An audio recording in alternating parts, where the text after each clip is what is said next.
Phil Harris and Josh Phegan come together in an incredible fortnightly podcast, Dream Big, Move Fast. A progressive, contemporary conversation on what it takes to be a dynamic thinker, leader, and role model.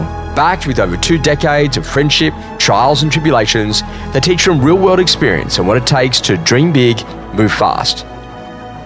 Quote, become a master of patience and discipline, Vito Corleone. Now, Phil, I've gone back to The Godfather to pull out one of the great quotes, and I've always thought about The Godfather as one of the great movies of all times. Particularly one of my favourites was this is strictly business, it's not personal. Phil, what are your thoughts about that quote of becoming a master of patience and discipline? Yeah, it's something that I probably spent a lot of my life trying to get better. I think my disciplines are improving. Sometimes my patience is maybe the Achilles heel, Josh, but no, great quote. I think particularly in our industry of real estate, patience and discipline, master the craft. Makes me think about this, that, I don't need to be in control, but if no one's in control, I'm definitely in control. And that's a great way to just think about it. Like, it's actually okay for other people to do things and do things for you and with you, but it's a really important conversation. Today, we're going to have a really interesting one about, business models, because I think that, like a lot of people, a lot of stress and anxiety is created because people don't realize what business model they're actually in, and they don't realize, maybe the downfalls or the challenges that actually come with those particular business models. And so I'll probably kick off with one or two, and then you can start to talk a little bit more about it. But one of the great things is being a solo operator, and it's a really awesome opportunity because I am the main person inside of this business. I make the whole thing tick like there's no tomorrow. I'm out there, I'm listing, I'm selling. I think I've got a lot of value. It's very lucrative, highly profitable. My profit margin line can run 60, 70, 80%. But then all of a sudden it comes some risk factors like key person risk. I can never go on holiday. There's a massive challenge inside of the business. We never really grow. It always becomes frustrating. It actually becomes about me in terms of the brand, the look and the profile and the preference. And that actually becomes a little bit limiting. And if I get unwell, then that can actually become a challenge inside of the business. Phil, then there's the conversation about making that decision to scale, becoming a non-selling principle about listing and selling people, so to speak, but bringing people inside of your organization and becoming a master of recruitment and growing people and scaling it and trying to build a business that's actually going to be sellable later on down the track. Do you think that people ever enter in with that level of thinking, or do they just become in a position that they naturally go through the stages and then they realize there's actually more to real estate than what their initial phase was in day one, where it felt very fulfilling to be the only person that was listing and selling when you first started your practice? I think today's a great topic, Josh, in terms of models. I think there's some interesting conversations to be had. But first of all, to jump in, I think most people kind of fall into the model as opposed to strategically saying this is the destination of where I want to end up. Which, by the way, I put myself into that category as well. I never grew up wanting to be a real estate agent, then I got into real estate. And when I first started Harris Real Estate, the model for us: stay small, stay boutique. 10 to 15 staff. Here we are, 13 years later, 220 staff. What it might be, right? So the model didn't quite evolve, but I think my observations now of the model, I'm glad we're having this chat today. I don't think people actually really understand the model. So, and by the way, so whether that's being, staying as a solo salesperson, whether that be turning yourself into a super team, Josh, where you see, agents around the country with, 3, 4, 5, 6, 7 staff in their team writing, even though they might not have principal on their business card, they're probably earning, a greater group certificate than 95% of business owners out there across Australia. So that's one model that definitely works. And having somebody in their team that can list so they can go on holiday. And I often say to people, hey, I want that person in your team to list because I want you to be able to have holiday leave. And they're like, oh, that's awesome. It's when you start thinking that way. Definitely. So I think there's the challenge in people. Number one is not actually understanding the models. And then number two is probably, envying other people's models, but not really understanding what's involved in those models. And it seems that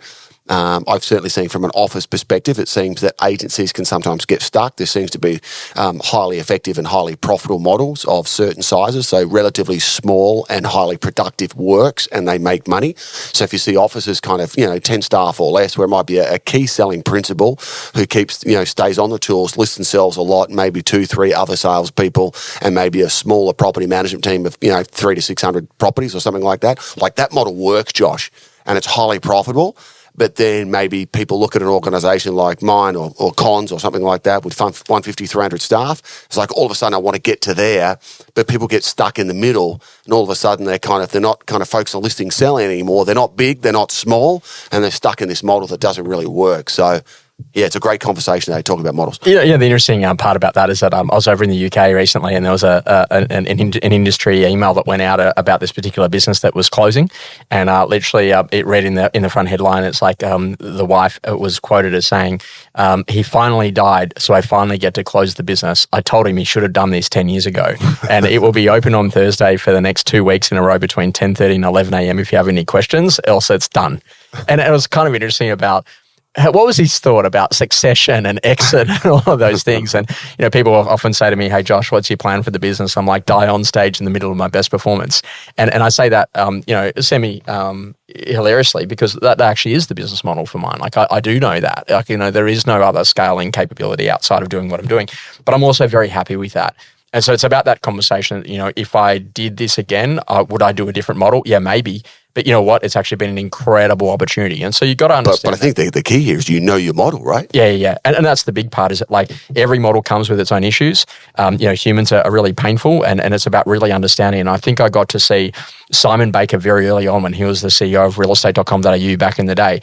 And he said something to me, and at the time I didn't really grasp or understand the concept, but now I kind of get it. And he said, look, if I'm doing a business, it needs to, can it do a minimum of $20 million in revenue? Is it something that's floatable on the stock exchange? Is it something that's highly scalable with technology? Can it go to multiple geographical locations outside of just Australia? And is it something that is going to be exciting and fun and really going to interest me? And if it doesn't meet those 5 requirements, then I don't go into that business model. And I kind of I didn't really understand that, but now I do definitely understand where he was coming from at that time, is about having a set of rules or guiding principles to allow you to go to make some decisions. And I think, Phil, this is an interesting part, because in real estate, we look at service lines, right? So we call them service lines as opposed to departments in our thinking, but you have a sales service line, a property management service line, and a commercial service line. And the interesting thing is that, when do you make the decision to go into those service lines?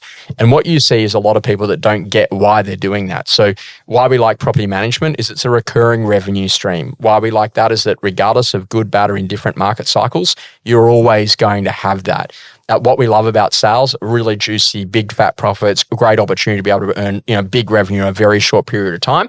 And ultimately, it can be the thing that allows the significant purchase of those recurring revenue items, or be able to go and buy a commercial building.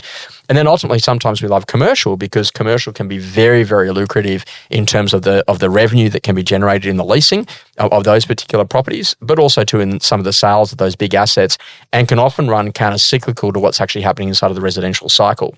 Sometimes we see businesses off here chasing an adjacency like home loan referrals or something else inside of the business, rather than just getting the core right of really doing sales well or property management well, and then adding the next and extra. What are your thoughts here about what's important to get it right, to get a business out the door once they start to choose models? Yeah, I think you're absolutely spot on. We were in a workshop with you going back a couple of weeks ago, Josh, and I spoke about this. I hope I don't upset anybody with my kind of comments. They're only my opinion, but this whole kind of conversation about adjacencies in the real estate space, like it's such a sexy, typical, topical conversation of people talking about, we're going to get into mortgage broking, or we're going to do our own, legal documentation, or we're going to do our own we're going to employ our own plumbing trucks and do our own maintenance, all this sort of thing. And I go, well, that's great. And you hear about the numbers, if we could convert, just 25% of all of our sales into home loans. And I'm not saying that, maybe you shouldn't be doing that. But the reality is, I'm yet to really meet anyone who's actually, after all these conversations, who's actually got an adjacency that actually delivers substantial profit, versus, oh yeah, but I've got a home loan business that generates an extra, $75K in annualized revenue. Well, yeah, but I could stick to my own knitting, Josh, and I could go and recruit one salesperson writing 300 or 400, and it's far greater than that. Or I could spend my time actually doing what I know I'm good at, which is training a salesperson to grow somebody from 200 to 500, and that's going to get me a far greater return. So my thoughts are, I think that for a lot of business owners, until you've got your core competencies right, which is, do you have a platform that is exceptional for attracting, retaining, and growing salespeople and property managers? And if you're doing that exceptionally well, now you might want to look at some adjacencies. But I do feel a lot of principals get distracted chasing extra dollars when it's outside of their actual core skill set. I think that one of the big conversations I look at too is that, when someone starts out as a sales business and they go, now we're going to start up a PM department. I'm like, yeah, go buy 300 day one. And they're like, no, we're just going to do it small. And then before you know it, they've got some amazing person in their business and they've got like 50 managements and that's going okay. But that management brings in 75 grand in revenue, but they're paying $80,000 or $90,000 to that person. It's actually a loss maker. Loss over, And then that person wants to go away and then blah, blah, blah, blah, blah. And the whole thing is sideways. I'm like, if you just go to 300, the reason why I want you to buy it is all of the other value that comes with it. They're like, what are you talking about? I'm like, archive landlords, principal place of residence of the existing landlords, the conversation around bring another, buy another. Like, might get a good property manager with it. Yeah. Or we get a good lease and we get a good building and the right office location. Brand exposure, yeah. Maybe the photocopy on the 9th year of its lease, not the first, like all, if we start photocopies. But you start doing all of these things and what you realize is that like the vision is too short term because it's actually about the capital base that they didn't think to have or they didn't build. And that's actually okay. Like, let's just work really well, but actually put some money away when we're making it. So then we can actually go and make a purchase and become someone else's exit plan or succession plan. And I always think about this. I love to buy a renovator that I can actually upgrade. Now, Phil, you've obviously done that significantly. How important have the purchases of other businesses been in being able to grow and get to scalable size in different elements and different stages of the Harris growth? Well, I think the way you described it up front before, that was exactly our story, Josh. So, interestingly for us, when we first started, we didn't have a rent roll. We had, in our first 12 months, I think we had organically grown to about 100, 150, might even been a bit more than that. But then we did an acquisition of a company that had 650, 700 rental properties.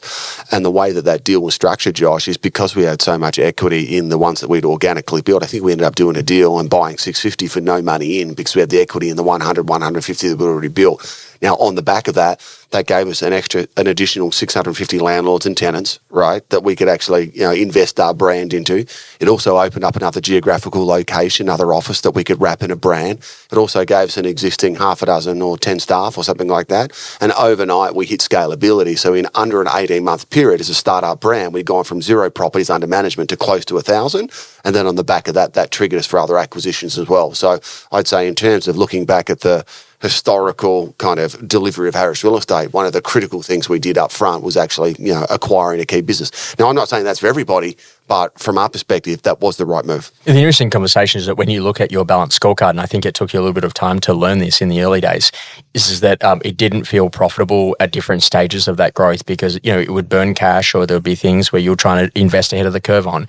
But one day you started to look and you started to realize that there's actually a balance sheet here, and the balance sheet that was growing was actually pretty amazing. And really the secret was that you didn't get to see the benefits of what you were doing because you were paying off large amounts of debt, very quickly with the profits that were being made in the sales business. And naturally you kind of felt a little bit unsuccessful there for a little bit until someone pulled you up and said, hey, hang on a second, let's have a look at what you're doing to your balance sheet and the overall saleable value of that asset. And that's a really important thing because I think it leads into this important question. Hey, you know what? What is the end goal? So what are you actually trying to achieve? And they say the best exits, and not that you're looking to exit, but the best exit in any business is always 15 years out, that you start really thinking about, okay, great. So in 15 years' time, what would it look like if I exited this business? Is there a saleable value to it or is there not? And are you trying to build something that's a cash machine? So that's good. So it produces lots of revenue, allows you to make choices and holiday around the world. Are you trying to build something that's got a really good saleable value? And that doesn't have to be a property management business. You might buy some buildings and, put your office inside of that building, become your own tenant and do that. And we've seen some very successful practitioners that have done that over the years. Or would you like a good mixture of both? Phil, is that a decision for people to make about what they're looking for, like what success looks like at the end of all of this? Yeah, unquestionably. I think people also kind of have a natural tendency to more invest against risk as opposed to investing in opportunity. Like there's always kind of that natural desire to protect as opposed to being on the offense. But I think we've spoken about this before as well on a previous episode, Josh. I think as an industry, real estate agents, typically they very much lack being able to have the ability of having a medium to long-term vision. So I think salespeople, naturally, we think kind of the next 24 hours, which is where's my next listing, where's my next sale come from. But from a business owner and being strategic, and it also goes back to some of those conversations we've had about you and I have had about wealth generation plans. We actually start thinking at more of a 25-year horizon. You actually start plugging assets into your own personal plan. So whether that be rent rolls, whether that be commercial buildings, whether that be residential property or shares, and you actually start to map that over a 25-year period. and you actually see a debt reduction program as well as the asset growth, and you see what that looks like. If you start thinking with a more of a long-term horizon, you actually start to see how successful you can be if you actually start to plan from a long-term perspective. So that's been, from our perspective, Josh, I've always been, as you know, like very, very long-term. Like I still hope that I'm still doing this at 60 years of age. So I'm kind of still thinking very long-term in my thinking. And in case you're wondering, that's still a little while away for Phil, right? Yeah, close to 20 years away at least, yeah. Right? Close to. So, so I think if you can actually have that long-term approach, then it makes these decisions a lot easier. But it's certainly kind of maybe counterculture in terms of people wanting all big things, and everybody wants cash now. Mm-hmm. You know, like, okay, I want a business like yours, Phil, but I also want the huge cash flow availability as well. Mm-hmm. And this that whole idea is that, like, it's okay, just, be clear on what success looks like for you. So you don't have to go too big, too large, but actually have a plan. I think that's the most important part, so you don't have that anxiety. And but Phil, at every stage, you have to break things to leverage to get to that next stage of growth. And there was an old school thinking about, like if you were at 20 sales and you wanted to go to 25, you just start to tweak your way to greatness. But if you say I'm at 20 sales and I want to go to 200 sales, then you have to break everything, because you can't tweak your way to 200. It's like, I need someone else in my team that can list. I need to be doing 20 opens on a Saturday. I need 3 people that could all be doing 7 opens each. They all need a Saturday assistant. I now need a team of 6 on a Saturday. So, and then that starts to scale, because I remember when, you were trying to how do I get to 50 sales a month? That would be amazing. And then when all of a sudden you get to 250 a month, it's a completely different set of systems and methodologies. How important is it, to be prepared to break what you've currently got in order to be able to go for that growth of where you want to go? Yeah, it's funny that you've raised that today. Like, we've literally been in meetings last week looking at the kind of the next phase of Harris of where we want to go to with growth. And, we're currently doing about 2,500 sales per year. But for where we want to get to next, we know that the current sales management structure, the current set of systems, and the way that we're going about doing things internally, the way we're running finance, the way we're running sales management, the way we're doing coaching, even from a property management perspective, Josh, we manage 3,500 properties now. There's every likelihood that we're going to be managing 5,000 or 6,000 over the next 2 to 3 years. Like, we are literally in the process of tearing up everything that we're doing right now, knowing that it's going to have to be very different. So it's a very challenging process to look at what you've got, to reinvent. It's a change management process of getting people actually on board. But then it's also, Josh, you've actually got to cast that vision to say, well, hang on, what does the business actually look like at, 5,000 or 6,000 managements and 3,000 to 4,000 sales? And how do we actually go from where we are to there and not actually burn people in the process as well? And I love that whole conversation is that, it's fine to build it, but actually what's your exit? I think that's the challenge, is that, and sometimes there are events which are unfortunate. And I say to people, hey, when you realize that one day you too will be dead, you want to make sure that you can actually exit your business all the way through, or that your family's looked after if something unfortunately happens to you. And that's why, for example, there are some very basic principles that we never really like people to lend against the business in order to buy in. We love the business to be able to lend against itself so that ultimately it can fund its own growth. But also we want the business to be able to lend against itself if in the event of misadventure or something actually happens to someone inside of the business, that you actually are able to pay their estate out. And that's a really important conversation. Don't be too leveraged. Give yourself a little bit of breathing room for when those types of events do happen. It is important in business, therefore, to drive margin and to learn how to protect profit and to, start to build in, for example, a minimum amount of profit inside of your break-even point, so that the way that you think, and my dad always used to say, it cost me $30,000 to keep these doors swinging, and this is back in the early 90s. And I used to look at the door at his office and I was like, how does it cost $30,000 to keep that swinging? Yeah. But the interesting conversation is that what he was talking about was his break-even point. Yeah. And I didn't realize he already had some profit, built in. And my dad was always that classic, we got no money. And one day he rolled into a BMW dealership and rolled out with the M5. And I was like, how did that happen? And he's like, we have some secret bank accounts. And, and that's the interesting thing, is that he'd built in that profitability. And that was an important point. For you, when you go to have a look at it, I know that you're really big about managing risk and you learnt a really important role about developing a risk matrix. Can you kind of explain to us, what that is and how people would do that? I think that's probably kind of been part of the evolution of Harris Real Estate, Josh. I'd say that in the early days, the appetite for risk was great. Maybe there was a negligence to what the actual consequences could potentially be. So I'd say that, we were far more open for risk in the early days, so probably less concerned about LVRs and less concerned about those sort of things. Whereas, and also even to the degree, Josh, of less concerned about profitability in the earlier days of Harris. It was more about just scale and grow it. Whereas I would say that these days it's a lot more of a mature business where, profitability is a non-negotiable inside this business now, right? So we look at there are certain margins that the business must make, and we'll make adjustments to make sure that we've got that. And our LVRs are being, significantly reduced over the years because we've got quite a conservative approach to what we're doing. But in relation to the risk matrix, I've been able to surround myself with some really great people around Harris Real Estate now, and probably learnt, Josh, from some of the pretty average mistakes that I made early in the... And continue to make. Yeah. Hopefully not as stupid mistakes, but, some of the mistakes that we made in the early years, cost us substantial amounts of money around decision-making, whether it be about recruitment or, things that we'd done that, that weren't right. And so by surrounding myself with a good group of people and an advisory board, we've established a risk matrix and basically gone through Harris Real Estate and looked at what are the big areas of risk? What are the most, what are the worst case scenarios of things that could happen? Let's actually document them and let's actually have a mitigation plan mapped against them. And so that, the risk matrix, Josh, that's actually attached to the back of every single monthly board pack. So we have a monthly board meeting. That risk matrix forms a part of the actual monthly agenda.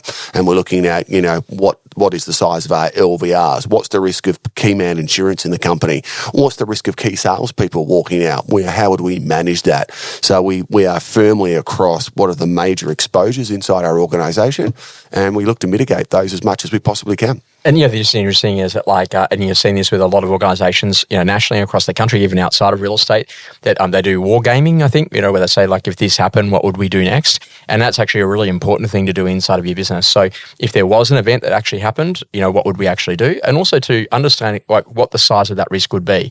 So as an example, one of the big things in residential real estate is always compliance, making sure agency agreements are signed, quoting or not, and what you're allowed to do or not underneath the legislation, and making sure that your people 100% compliant around that. But it is a really important thing. And this is the thing to look at inside of your business. Where are the major areas of risk? And make sure that you don't become undone on those things because you didn't have someone looking after that or a system in play to actually make that happen. Phil, I want to ask you, one final question as we come to the close in today's conversation. But what do you do when you hit a plateau? Because there is no doubt that at different stages that business model, you're flooring it and you can't get any more out of that model. Do you just have to accept that that's actually what it is, or do you need to ascertain if you're prepared to take that risk? Because you can be going 200k an hour in your car and you've got everything taped up with the masking tape and you've done really well to build all the infrastructure, and you just see someone gliding past in that brand new model that's just so phenomenal and just looks amazing. Or do you just have to be really happy with your lot in life? How do you make those decisions? Well, I think, it's a really good question. I think that, first and foremost, I think you and I subscribe to the fact, Josh, that if you're not growing, then I think you're going backwards. So it's not growth for growth's sake, but I think that growth is important for a number of reasons, almost from a spiritual perspective where if you're not growing as a person, there's something that kind of just doesn't feel right about that. We all want to be progressing in every aspect of our life. So business is one, but you want to progress in your relationship and your health and your well-being and all those sort of things. You want to keep pushing forward.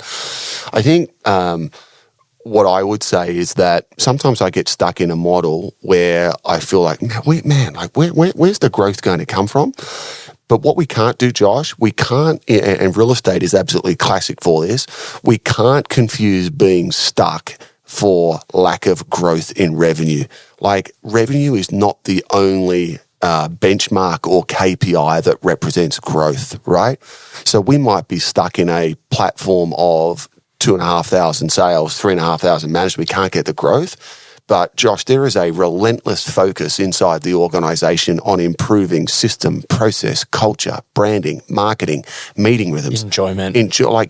So there's a relentless focus on continual improvement.